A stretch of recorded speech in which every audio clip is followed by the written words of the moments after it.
Boa noite a todos. Para quem não me conhece, eu sou o Olívio, trabalhador da casa. Nem sempre estou nas quartas, mas é sempre um prazer rever vocês. Religião e espiritualidade. Eu escolhi esse tema em função desse caos que novamente o mundo emerge, né?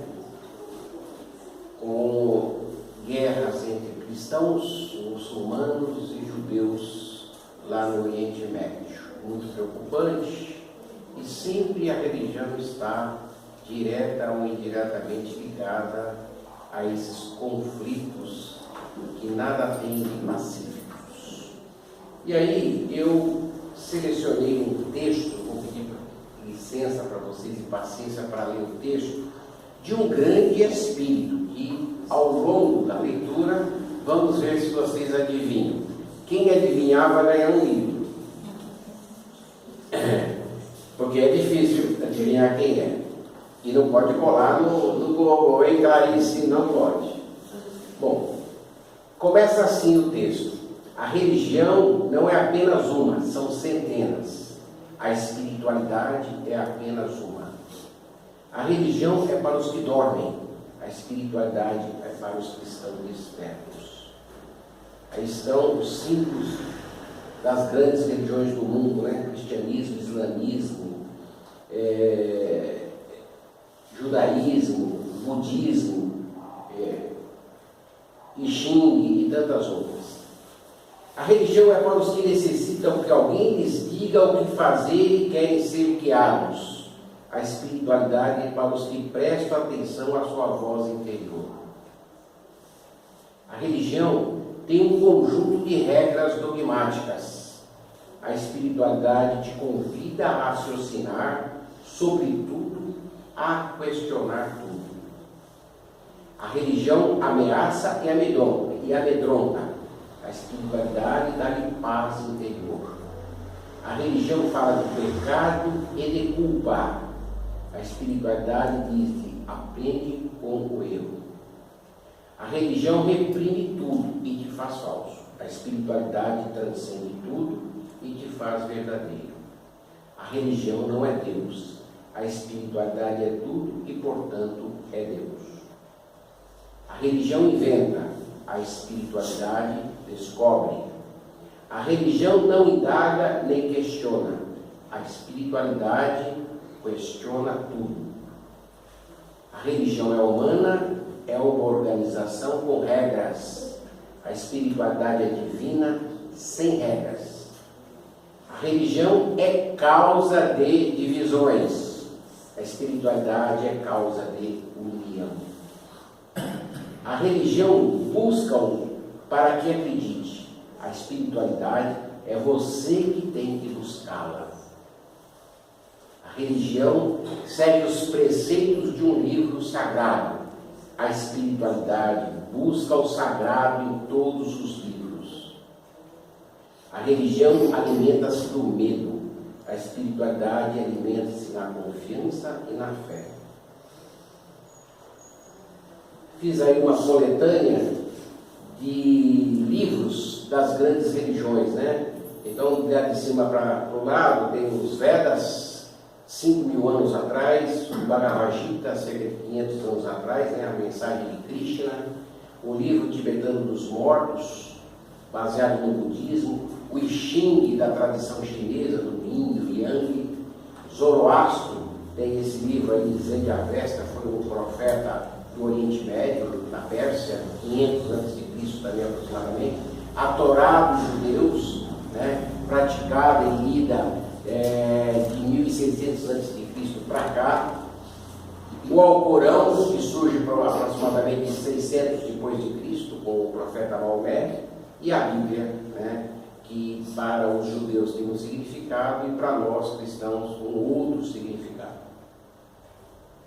A religião faz viver no pensamento, a espiritualidade faz viver na consciência.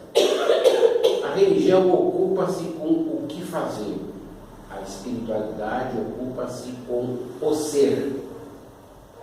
A religião alimenta o ego. A espiritualidade faz-nos transcender. A religião faz-nos renunciar ao mundo. A espiritualidade faz-nos viver em Deus, não renunciar a Ele. A religião é adoração. A espiritualidade é meditação. Tem uma frase, do brahmanismo que diz que quando você ora, você fala com Deus. E quando você medita, Deus responde para você. A religião sonha com a glória e com o paraíso. A espiritualidade nos faz viver a glória e o paraíso aqui e agora. A religião vive no passado e no futuro. A espiritualidade vive no presente. A religião enclausura nossa memória. A espiritualidade liberta nossa consciência. A religião crê na vida eterna.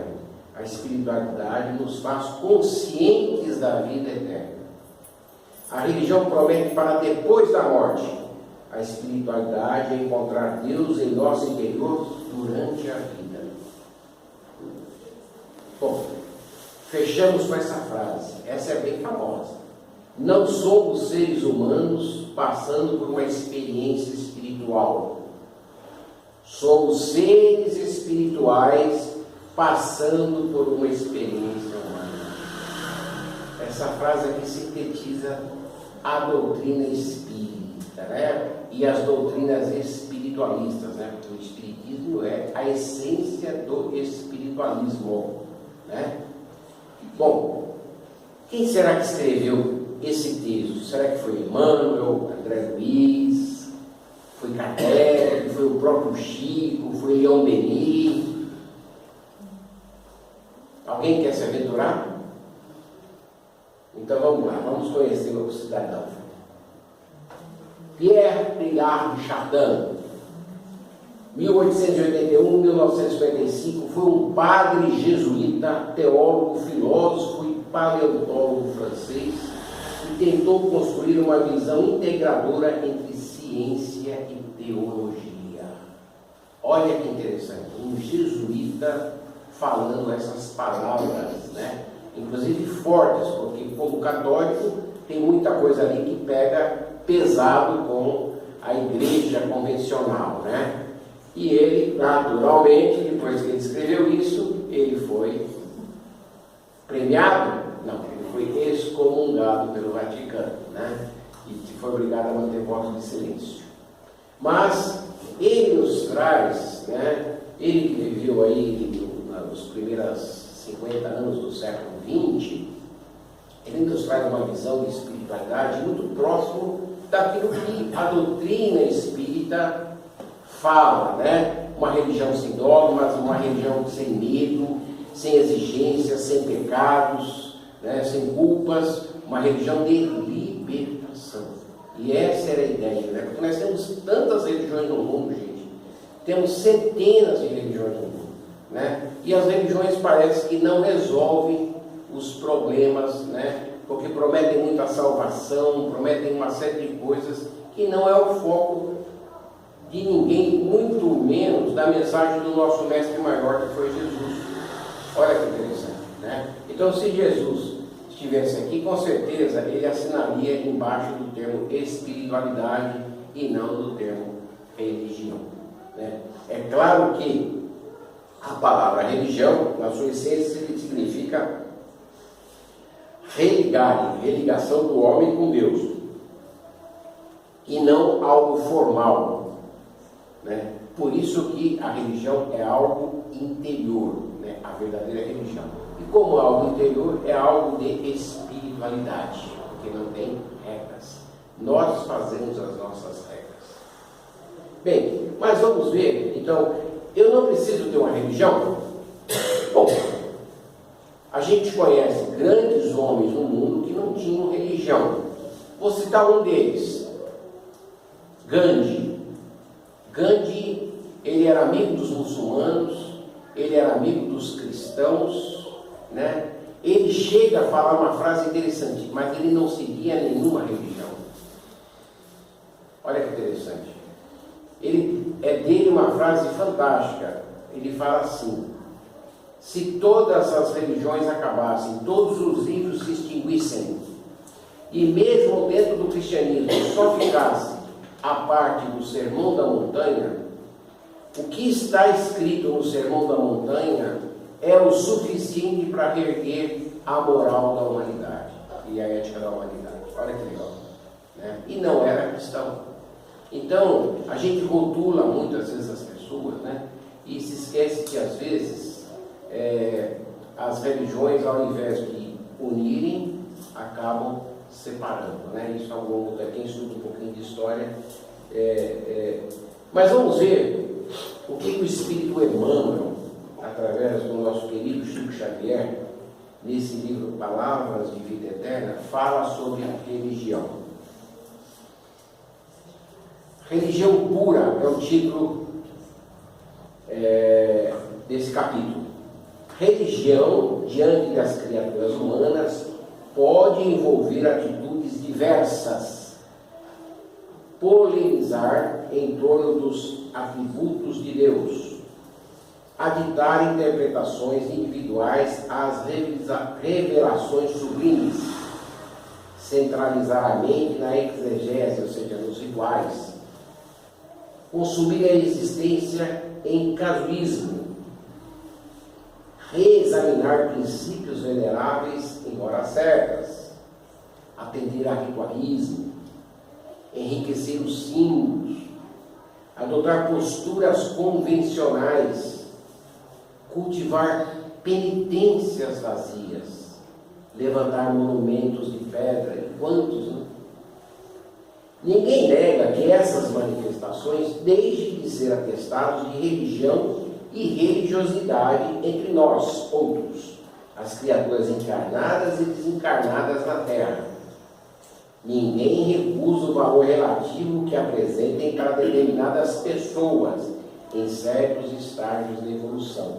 Ou seja, Emmanuel respeita o culto de todas as pessoas com essa frase. Tem pessoas que precisam de rituais, tem pessoas que precisam de uma série de paramentos, né, para manter a sua fé. Entretanto, diz Emmanuel, o Evangelho nos ensina que a religião pura diante de Deus é outra coisa.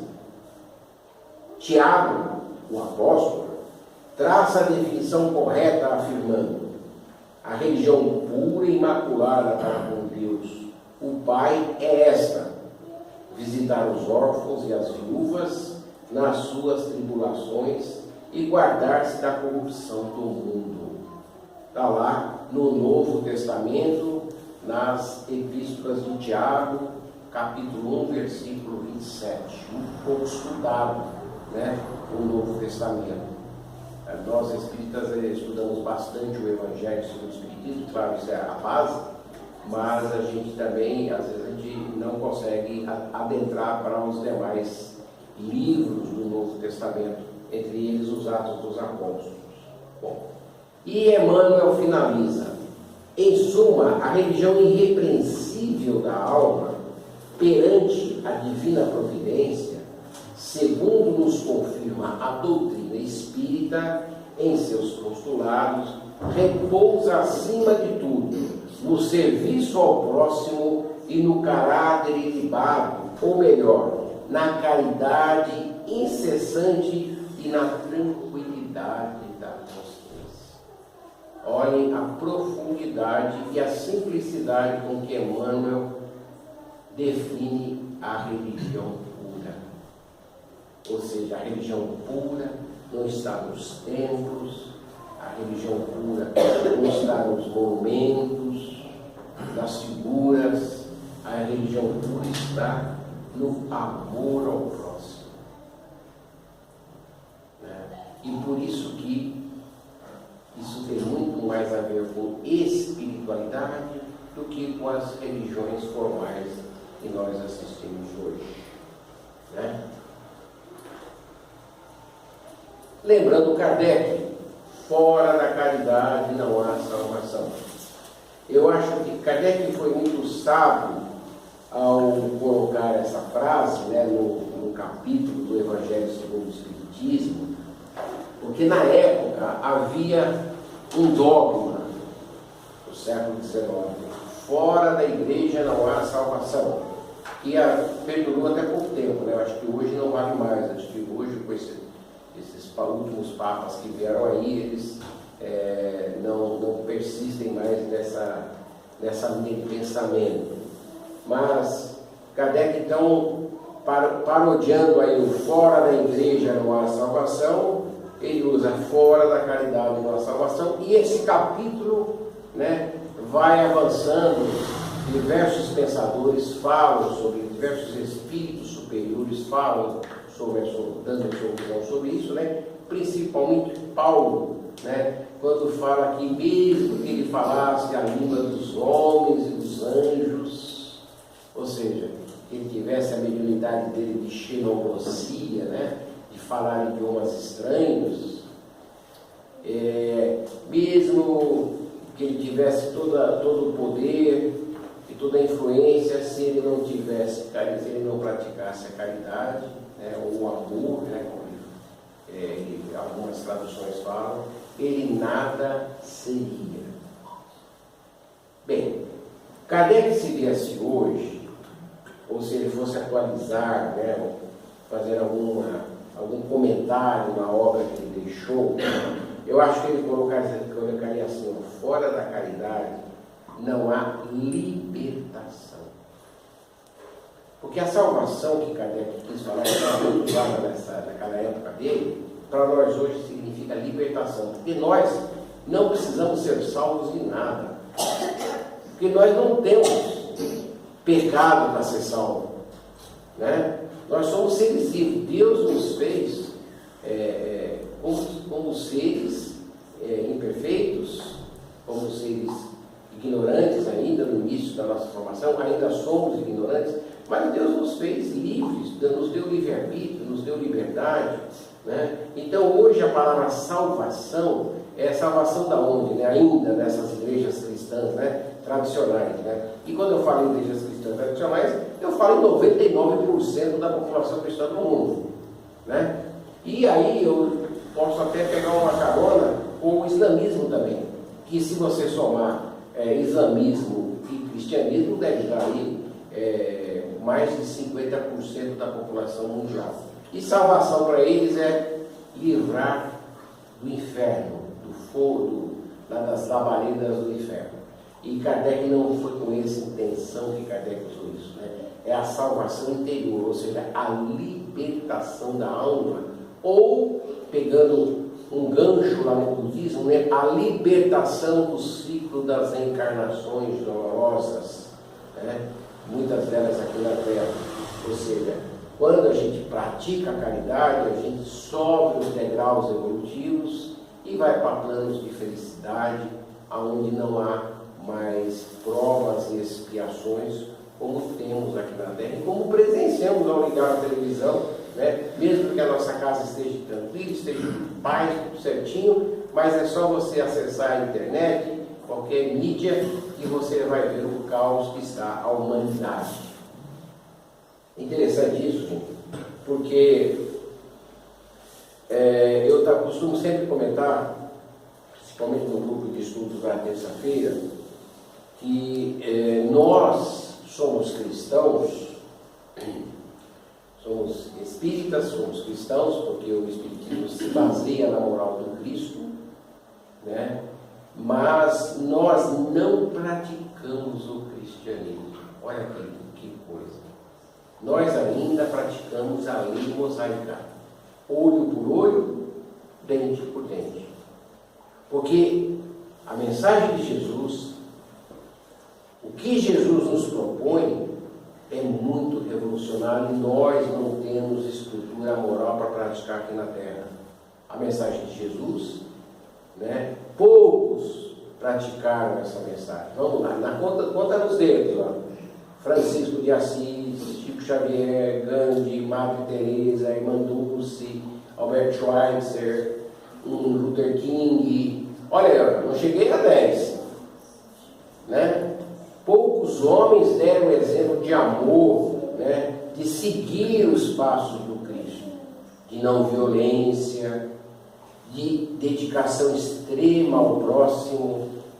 Claro que existem muitos no anônimo, né? No anonimato, muitos agora mesmo nesse conflito, né? Que está tendo entre médicos. Quantos médicos, enfermeiros, enfermeiras não estão se dedicando, né? Enquanto uns jogam bombas nos outros, quantos médicos não estão ali? Esses são os verdadeiros heróis, e eles não recebem medalhas de honra. Quem recebe medalha de honra é quem matou mais inimigos, né? E esses seres, né? Esses são seres evoluídos que se dedicam, vão lá para ajudar. Não interessa se estão de um lado ou do outro, estão lá para ajudar. Bom, então nós não estamos realmente, né? E não temos que ficar tristes com isso. Nós não temos que ficar preocupados. Então eu não estou seguindo a mensagem de Jesus. Eu estou tentando seguir a mensagem de Jesus. Mas hoje, se o bandido invade a sua casa com uma arma na mão, você não vai falar para ele: pode me matar aqui, pode dar um tiro em mim, pode matar meus filhos, meus pais, né? Mas é isso que o Cristo nos fala, né? Kardec tem até um tema interessante lá, que na época dele era muito polêmico, sobre o duelo lá no Evangelho do Espiritismo, né? Onde se discute o direito do duelo, da defesa da honra, né? E aí eles falam que para você se defender, aí é a opinião de alguns espíritos, e tem coerência, né? O direito de defesa não traz um karma para você. Então, se alguém vem te matar, você se defende, a outra pessoa morre, né? Muito bem, no direito de defesa você não pega um karma por isso daí. Você não fez mal ao próximo, você se defendeu. Mas a mensagem de Jesus não é essa. A mensagem que ele nos deixa quando ele vai para o Calvário é estender as mãos e se colocar no holocausto, na cruz. Ou seja, nós não estamos preparados para isso ainda, né? Nós não estamos preparados para dar a outra face a quem nos bate nessa. Às vezes a gente fala: eu perdoo, a gente perdoa, né? Mas o perdão é uma coisa muito complicada, né? E parece que as religiões não avançaram muito, as religiões tradicionais. E a gente fala das religiões tradicionais, porque o Espiritismo, o pensamento, não vou nem falar em Espiritismo, o pensamento espiritualista na humanidade, eu acho que não chega a 5% da humanidade, né? Então, você vê como nós estamos em pleno século XXI e ainda as religiões cristãs falam em céu, em inferno, em salvação, né? Em dízimos. Quanto mais dízimo você dá, mais você vai no segundo lugar, né? Ou seja, não evoluiu muito desde a Idade Média, que os senhores feudais compravam o paraíso fazendo grandes doações para a igreja, né? Hoje mudou o poder saiu de uma religião, foi para outra, né? Daqui a pouco vai para outra. Interessante que isso não vai ser resolvido nos próximos anos, infelizmente. A turma fala muito em regeneração, mas a regeneração ainda vai, dizem que até 2200. Dizem que a Terra só atingirá a paz, né, a paz do Cristo, a partir do ano 3000. E tomara que nós estejamos aqui reencarnados para pegar essa abundância, essa nova era de regeneração, né? Porque se a gente não estiver aqui, a gente vai estar num planetinha pior. Não tenho dúvida disso daí. Eu acabei de ler a semana passada um romance do Robson Pinheiro, viu, Fátima? Chamado 2080. O espírito é Júlio Verne. Todo mundo já deve ter lido alguma coisa do Júlio Verne, né? Do grande ficcionista francês. O Júlio Verne, junto com Edgar Cayce, que foi o maior sensitivo norte-americano, né? Depois do Chico, ele é o responsável pela maior quantidade de livros escritos, mas ele não psicografava, ele usava toda a psicometria, ele saía desdobrado, ele visualizava as cenas e ditava para uma secretária que escrevia os livros. Interessante que o Edgar Cayce ele tem livros sobre a Atlântida, sobre a Lemúria, ele tem livros muito interessantes. Bom, os dois então se juntam, o Cayce e o Júlio Verne, e ele conta um cenário provável. Ele fala provável porque o futuro não está pronto, o futuro são linhas, e aquilo que você faz hoje, eu mexi nessa peça aqui e pus para cá, eu mexi no futuro. Olha que interessante, né? Bom, ele fala então, que essa linha que ele traça nesse romance é um futuro provável, e nesse futuro provável de 2080, um meteorito se desloca em direção à Terra, né? Os mesmos, mudou o nome dos países, já não tem mais esses países, Estados Unidos, são outros nomes, são outras federações, mas as guerras, os conflitos continuam e as religiões predominam. Curiosamente, teve um retrocesso, né? Os espiritualistas no ano 2080 são perseguidos pelos fundamentalistas religiosos. Olha que coisa interessante, né? Isso a gente olhar para trás, né? Nós tivemos o crescimento do cristianismo e depois tivemos o quê? Uma Inquisição, né? E outros procedimentos de guerra perseguindo esse ou aquele grupo religioso. Bem, e aí os cientistas, muita tecnologia, os carros já voam, né? Andam sobre rodas, e nesse cenário os cientistas resolvem explodir esse meteorito, e os fragmentos do meteorito vêm para a Terra e causam maremotos e terremotos que eles não previam. E a Terra então muda, né? Muitas cidades afundam, né? Todas as cidades litorâneas do mundo todo, né? De Nova York a Rio de Janeiro, tudo muda o cenário, né? Claro, um impacto desse. E eles, em vez de se unirem, né? Continuam declarando guerra, acusando que fulano que destruiu o meteorito é o culpado. Ou seja, eles tentam achar em vez de se unirem para reconstruir a Terra, 1/3 da humanidade morre, ou seja, 3 a 4 bilhões de almas morrem, né? Desencarnam, e a briga continua. Olha que interessante, né? Bom, e nesse ínterim, então, se aproxima da Terra uma super espaçonave do tamanho da Lua, uma mega espaçonave escoltada por milhares de outras espaçonaves vindas de outro sistema solar, quem sabe outra nebulosa, né?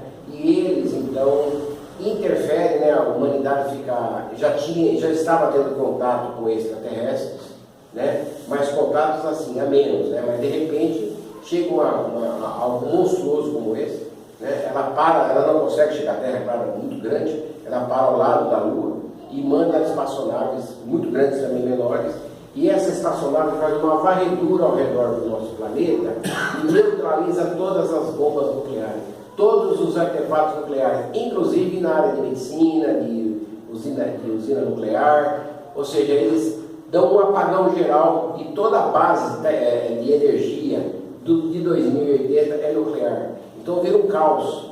Mas eles têm que fazer isso para evitar que um ou outro apertasse a primeira bomba, que é uma apertadinha de botão, pronto, né? Destruiria a Terra. E eles estão preocupados, né? O Júlio Verne capta o pensamento desses seres, diferentes de nós, fisicamente, porque eles falam o seguinte: hoje a destruição da Terra vai impactar no equilíbrio do sistema solar e talvez de outros sistemas, né? Porque a gente mexia aqui, pus para cá, pronto, já mexeu em tudo, né?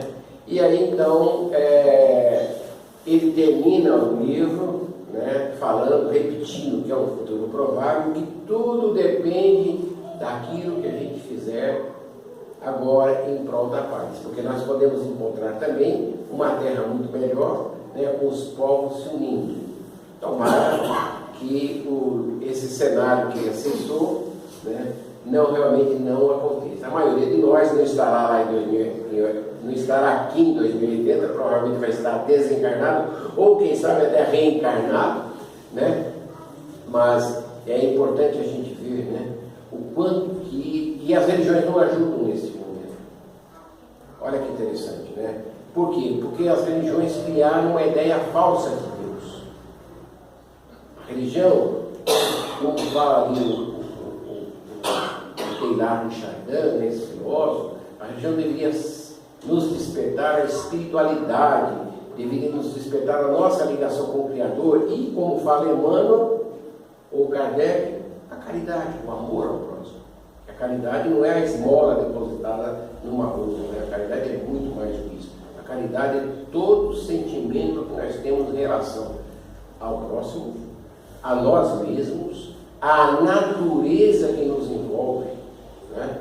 Tudo isso. Então, o simples ato de você não jogar esse lixo aqui no chão já é um ato de caridade para a mãe natureza, né? O simples ato de você não jogar uma comida do prato fora, não é o que sobra, é um ato de respeito à mãe natureza.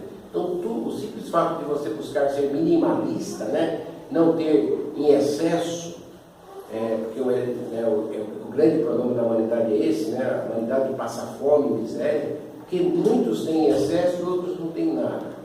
Então, esse é a proposta da caridade numa visão moderna. Por isso que fora da caridade não há a libertação. Nós estamos aqui, como diz o Chardin, né?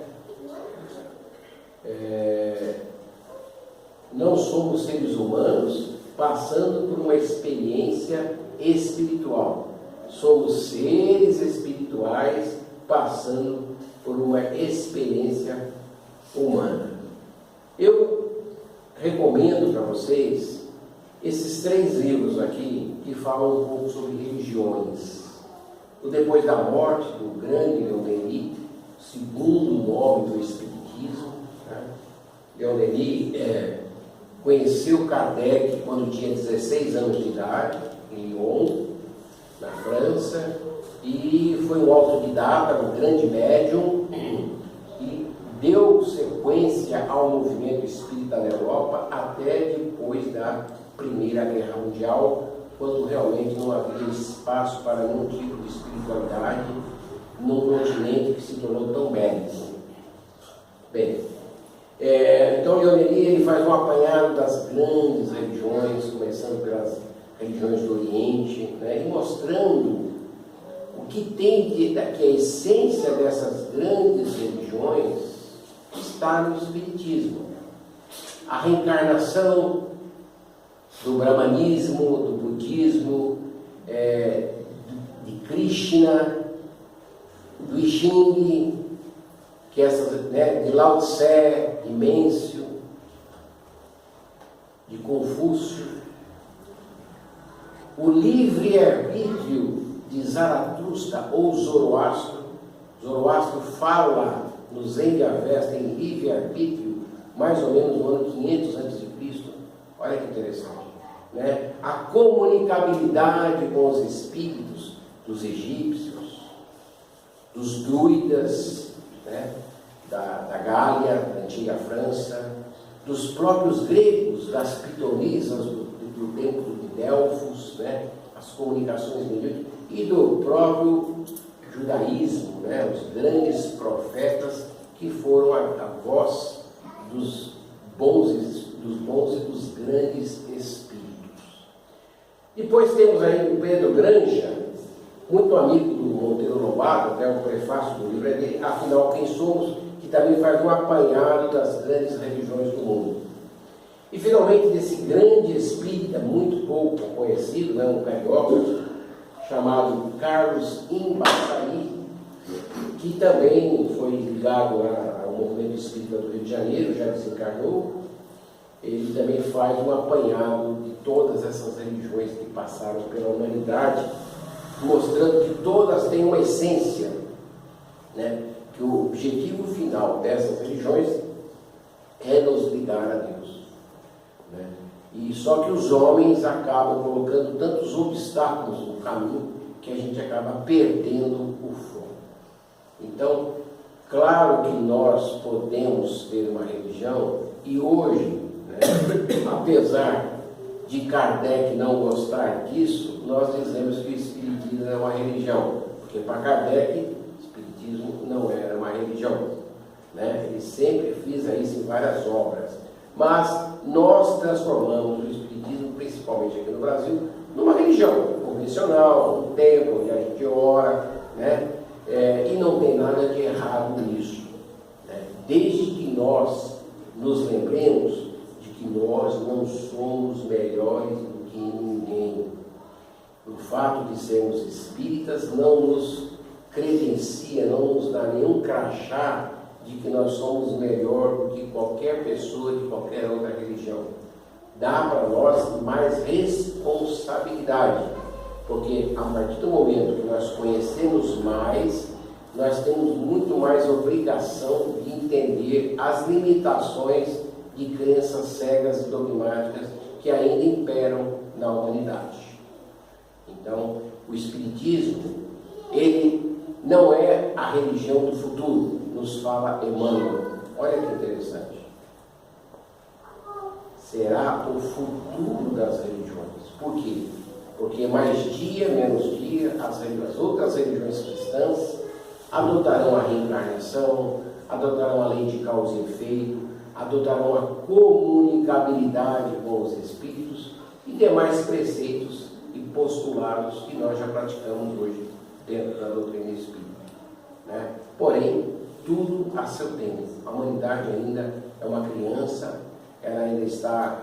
Nós não podemos querer que uma criança pense como um adulto.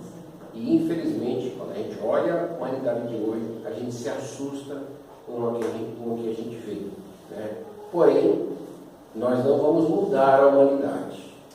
Nós vamos mudar a nós mesmos, fazendo aquilo que o Emmanuel recomenda ali, né? Praticando a caridade, inclusive conosco, aprendendo a nos amar, né? Aprendendo a nos respeitar, os nossos, entendendo que nós erramos, e é normal errarmos, entendemos que ainda não estamos preparados para carregar uma cruz, né? E deixar-nos crucificar, porém, sendo dóceis, como Jesus fala, sendo mansos e pacíficos, né? Praticando a não violência, a não agressividade, já estaremos dando o primeiro passo, né, de dentro para fora nessa revolução e comprando o nosso passaporte para estarmos aqui na Terra, ajudando a reconstruir no futuro um cenário muito melhor do que esse, com muito mais amor, né? Como dizia o Mestre, amai-vos uns aos outros como eu vos amei. Fechando, eu gostaria de convidar vocês para virem nas sextas-feiras participar do estudo do Evangelho segundo o Espiritismo, administrado pela Vanessa, levanta a mão, né?